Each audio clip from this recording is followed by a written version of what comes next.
Bab 3676. Rapat 5 klan. Di luar, kondisi 8 master yang dikeluarkan itu tampak sangat tragis. Rambut putih Penatua Agung yang luwes itu langsung terpotong menjadi 2 bagian. Salah satu lengan pangeran kedua langsung terpotong. Pisau abadi milik Juna patah dan beberapa penatua lainnya mengerang sambil memegang pundak dan paha.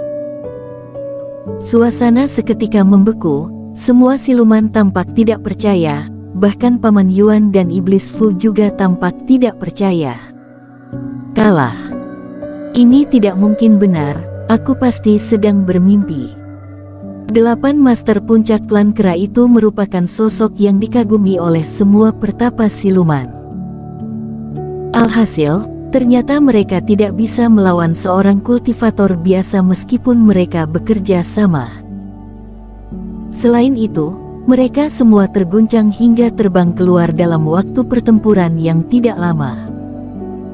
Jika dibandingkan, mereka benar-benar tidak berkesempatan untuk melawan.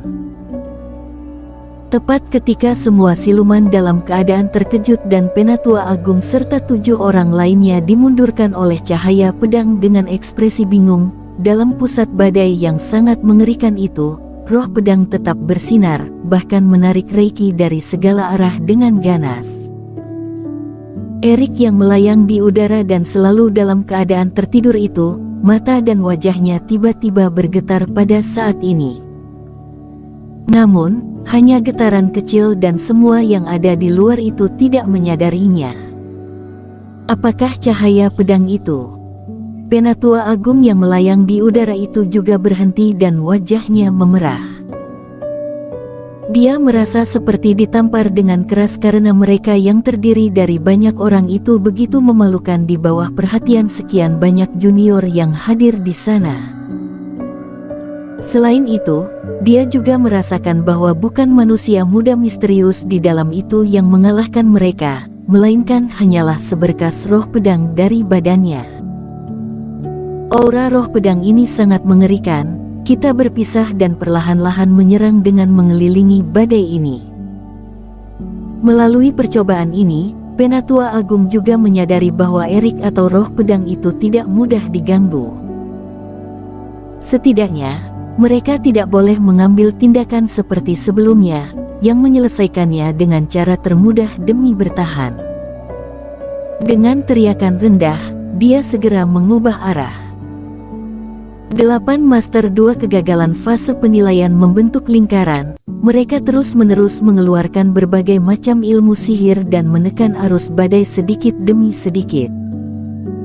Dengan demikian, pertarungan yang awalnya berada dalam satu garis lurus berubah menjadi serangan dari 8 arah. Selain itu, setelah beberapa orang itu dirugikan, mereka maju perlahan, yang setara dengan mengecilkan ruang lingkup badai dengan mengandalkan teknik. Area pertempuran seketika meningkat 8 kali lipat. Oleh karena itu, berbagai macam Reiki mulai muncul dan berterbangan di atas seluruh kolam peri dan suara raungan terdengar seperti guntur. Setelah gerakan yang besar ini kehilangan lindungan dari formasi, jangankan seluruh ibu kota klan kera, meskipun berjarak sejauh ratusan kilometer, juga dapat merasakan sedikit getarannya. Di sebuah tempat dalam ruang lingkup klan kera yang sejauh ribuan mil dari ibu kota, sebuah kapal spiritual yang besar dan anggun sedang dalam perjalanan. Dibandingkan dengan kapal spiritual yang digunakan oleh kultivator biasa, kapal ini tidak dipenuhi oleh kabut peri dan suara-suara tertentu, melainkan kapal tersebut terukir berbagai macam binatang keberuntungan dan roh klan bintana keberuntungan juga beredar di udara.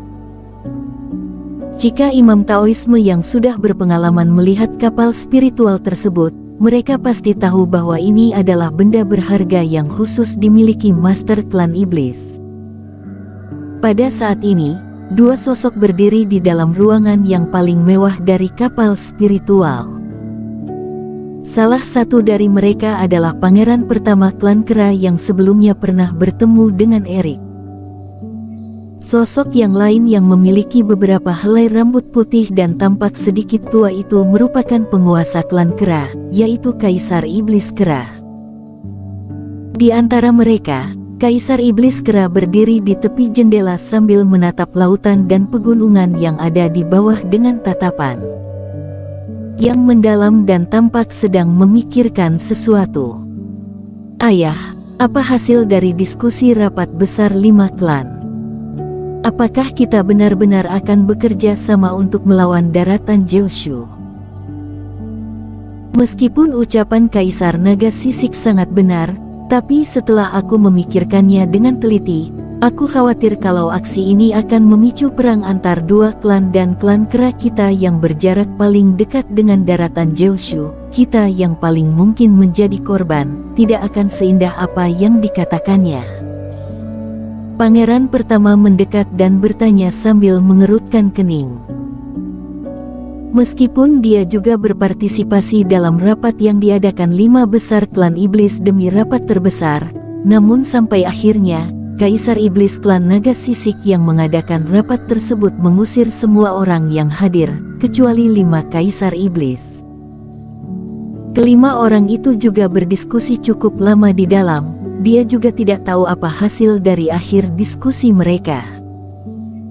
Bagus, kamu bisa memikirkan keuntungan dan kerugian yang sebenarnya. Kamu tidak tertipu oleh naskah masa depan yang dibuat oleh Kaisar Naga Sisik, tapi kamu telah banyak berkembang. Tidak sia-sia kalau aku selalu membawamu keluar setiap kali. Kaisar Iblis Kera tidak langsung menjawab putra sulungnya, melainkan memujinya terlebih dahulu. 5 klan bekerja sama untuk berbagi manfaat rapat terbesar dengan daratan Kinzu dan kekuasaan lainnya.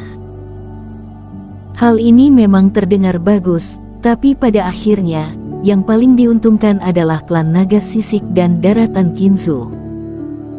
Yang artinya, klan kera kita sedang mempertaruhkan nyawa demi mereka. Setelah itu, Kaisar Iblis Kera mengetuk-ngetukkan jarinya di ambang jendela dan mulai menganalisis. Daratan Kinzu memiliki rencana untuk menyatukan 9 daratan, makanya mereka ingin membocorkan beberapa kepentingan 9 daratan dan bergabung dengan klan iblis kita. Tapi di masa depan, jika daratan Kinzu benar-benar bangkit, akankah situasinya terbalik? Di mana klan Naga Sisik menghubungi mereka dan bekerja sama untuk membocorkan kepentingan klan kera kita. Kaisar Iblis Kera tersenyum dingin ketika berbicara tentang ini. Tidak hanya aku yang bisa memahami kebenaran ini, tapi klan beruang juga mengerti kalau klan rubah sedang berpura-pura bingung. Hanya klan unggas, yang akan dikuasai oleh klan Naga Sisik ini yang bertekad untuk mendukung Kaisar Naga Sisik. Jadi pada akhirnya, rapat ini tidak berhasil. Mendengar ucapannya, pangeran pertama merasa sedikit lega. Tapi ayah, aku juga tidak bersantai-santai saat berada di klan Naga Sisik. Aku juga menanyakan beberapa informasi. Apakah ayah ingin tahu? Ceritakan padaku, ujar Kaisar Iblis Kera dengan santai. Aku mendengar bahwa klan Naga Sisik mengajak kita untuk bergabung dengan daratan Kinzu kali ini karena pada setengah bulan yang lalu, seorang kultivator biasa memasuki wilayah klan Naga Sisik, bahkan memasuki tanah suci klan Naga Sisik dengan seorang diri dan mengalahkan 6 master 2 kegagalan klan Naga Sisik dengan seorang diri. Sosok ini juga mewakili daratan Kinzu dan ini yang membuat klan Naga Sisik mengambil keputusan. Aku juga sudah mendengar hal ini, ujar Kaisar Iblis Kera sambil mengangguk. Sosok ini bermarga Bai, namanya sepertinya Nico Bai.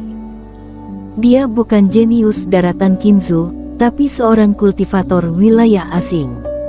Kultivator wilayah asing. Ekspresi pangeran pertama itu juga sedikit bergerak. Ia juga baru saja mengetahui bahwa akan ada seorang kultivator wilayah asing yang datang ke daratan tempat mereka berada.